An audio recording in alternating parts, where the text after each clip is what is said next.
Good morning, everybody. In honor of Earth Day, I wanted to do another reading of the book, The Lorax. I know we've already heard it, but it is my favorite book, and it's a wonderful book to think about on Earth Day. So here we go. At the far end of town where the grickle grass grows, and the wind smells slow and sour when it blows, and no birds ever sing excepting old crows, is the street of the lifted Lorax.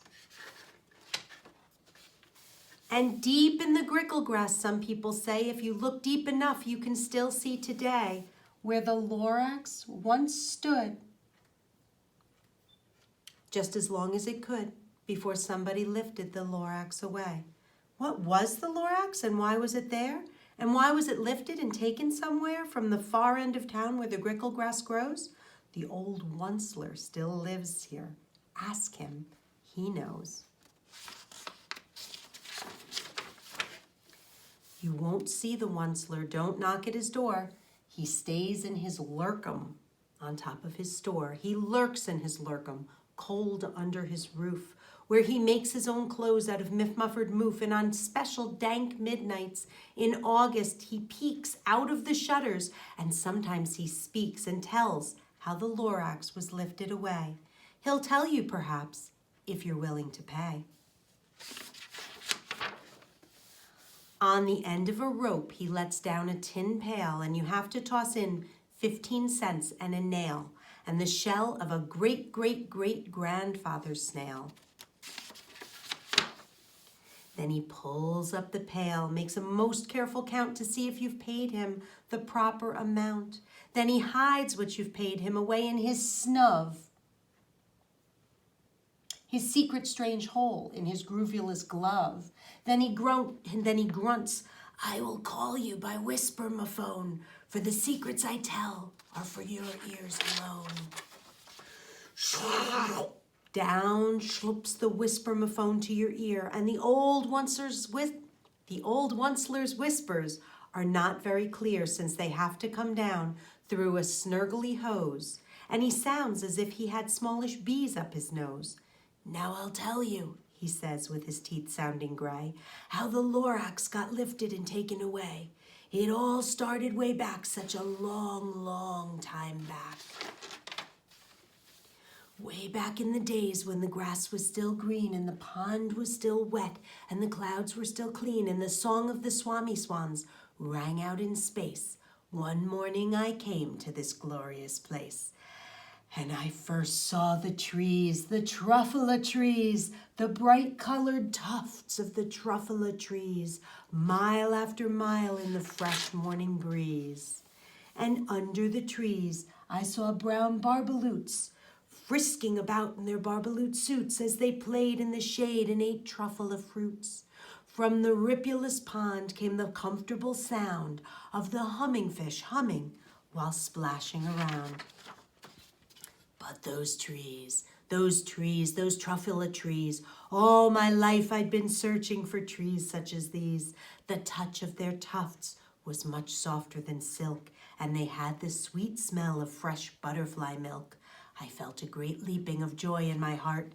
I knew just what I'd do. I unloaded my cart. In no time at all, I had built a small shop. Then I chopped down a Truffula tree with one chop. And with great skillful skill and with great speedy speed, I took the soft tuft and I knitted a thneed. The instant I'd finished, I heard a gazump. I looked. I saw something pop out of the stump of the tree I'd chopped down. It was sort of a man. Describe him? That's hard. I don't know if I can. He was shortish and oldish and brownish and mossy, and he spoke with a voice that was sharpish and bossy. Mister, he said with a sawdusty sneeze, I am the Lorax. I speak for the trees. I speak for the trees have no tongues, and I'm asking you, sir, at the top of my lungs. He was very upset as he shouted and puffed. What's that thing you've made out of my Truffula tuft? Look, Lorax, I said, There's no cause for alarm. I chopped just one tree. I'm doing no harm. I'm being quite useful. This thing is a thneed. A thneed's a fine something that all people need. It's a shirt, it's a sock, it's a glove, it's a hat. But it has other uses, yes, far beyond that. You can use it for carpets, for pillows, for sheets, or curtains or covers for bicycle seats. The Lorax said, Sir, you are crazy with greed. There is no one on earth who would buy that fool thneed. But the very next minute I proved he was wrong, for just as that minute a chap came along, and he thought that the thneed I had knitted was great. He happily bought it for $3.98. I laughed at the Lorax. You poor stupid guy. You never can tell what some people will buy. I repeat, cried the Lorax, I speak for the trees. I'm busy, I told him. Shut up, if you please. It wasn't very nice. I rushed across the room and in no time at all built a radio phone. I put in a quick call. I called all my brothers and uncles and aunts and I said, listen here, here's a wonderful chance for the whole Onceler family to get mighty rich. Get over here fast, take the road to North Nitch, turn left at Weehawken, sharp right at South Stitch. And in no time at all, in the factory I'd built, the whole Onceler family was working full tilt. We were all knitting thneeds, just as busy as bees, to the sound of the chopping of Truffula trees. Then, oh, baby, oh, how my business did grow. Now chopping one tree at a time was too slow. So I quickly invented my super axe hacker, which whacked off 4 Truffula trees in one smacker. We were making thneeds 4 times as fast as before. And that Lorax, he didn't show up anymore. But the next week, he knocked at my new office door. He snapped, I am the Lorax who speaks for the trees which you seem to be chopping as fast as you please. But I'm also in charge of the brown barbaloots who played in the shade in their barbaloot suits and happily lived eating Truffula fruits. Now, thanks to your hacking my trees to the ground, there's not enough Truffula fruit to go round. And my poor barbaloots are all getting the crummies because they have gas and no food in their tummies.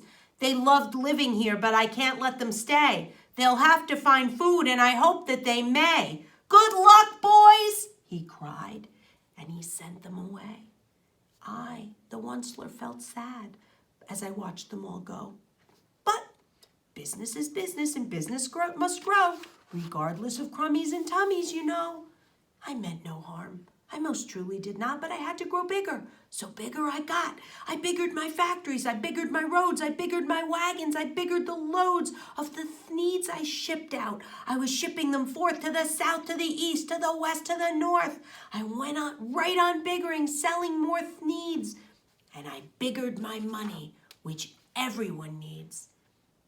And again, he came back. I was fixing some pipes when that old nuisance Lorax came back with more gripes.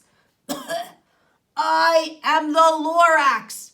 He coughed and he whiffed. He sneezed and he snuffled. He snargled, he sniffed. Onceler, he cried with a cruffulous croak. Onceler, you're making such smogulous smoke. My poor swans, why they can't sing a note. No one can sing who has smog in his throat. And so, said the Lorax, please pardon my cough. They cannot live here. I'm sending them off. Where will they go? I don't hopefully know. They may have to fly for a month or a year to escape from the smog you've smogged up around here. What's more, snapped the Lorax, his dander was up, let me say a few words about Gluppity Glup. Your machinery chugs on day and night without stop, making Gluppity Glup, also Schloppity Schlop. And what do you do with this leftover goo? I'll show you, you dirty old Onceler man, you. You're glumping the pond where the humming fish hummed.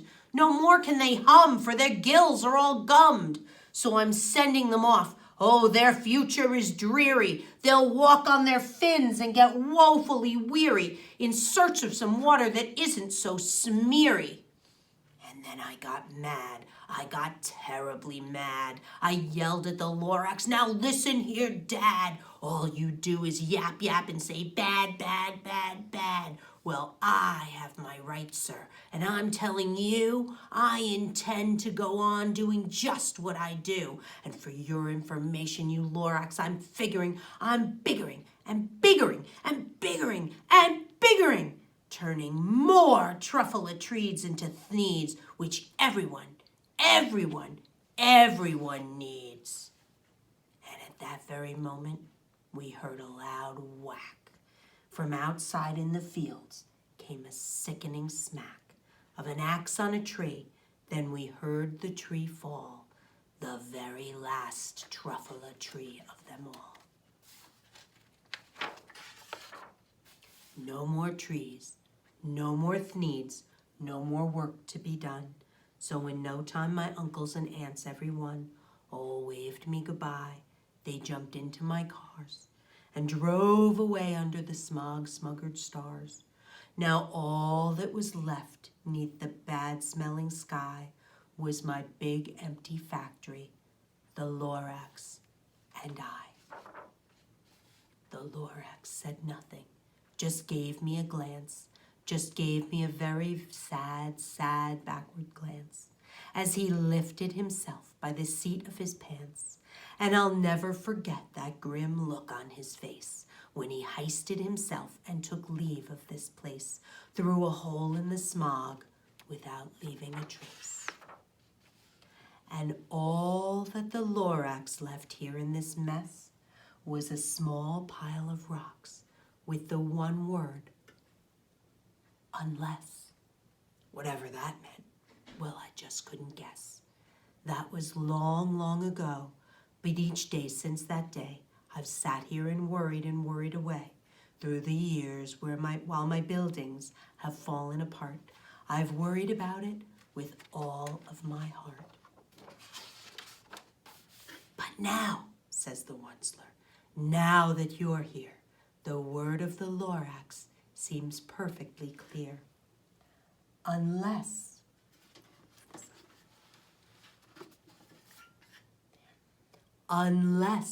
someone like you cares a whole awful lot, nothing is going to get better. It's not. So, catch, calls the Onceler. He lets something fall. It's a Truffula seed. It's the last one of all. You're in charge of the last of the Truffula seeds, and Truffula trees are what everyone needs. Plant a new Truffula, treat it with care, give it clean water, and feed it fresh air. Grow a forest, protect it from axes that hack. Then the Lorax and all of his friends may come back. And that's all.